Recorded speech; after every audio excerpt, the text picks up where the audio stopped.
को हम जन्नत कहते हैं। इस जन्नत को उन्होंने यूनियन टेरिटरी बनाया, लेकिन राहुल गांधी जी का इरादा है इसको असेंबली हम बनाएंगे और जहाँ पर स्टेटहुड लाएंगे और यहाँ असेंबली बनकर ये स्टेट बनेगा कभी। इसीलिए हम पूरी ताकत लगाएंगे। समय की बने रहने की वजह से मैं और ज्यादा कुछ नहीं बोलना चाहता हूँ।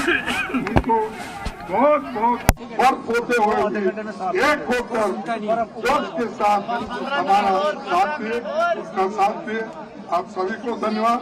और जो ऑल पार्टी के जो लोग यहाँ पर आए हैं, जो सारे विरोध पार्टी से कन्याकुमारी से लेकर कश्मीर तक भी जो अपोजिशन पार्टी के नेता लोग हमसे जुड़े हैं, उनको भी मैं बहुत बहुत धन्यवाद देता हूँ। तो इतना कहते हुए मैं और कुछ कहना नहीं चाहता।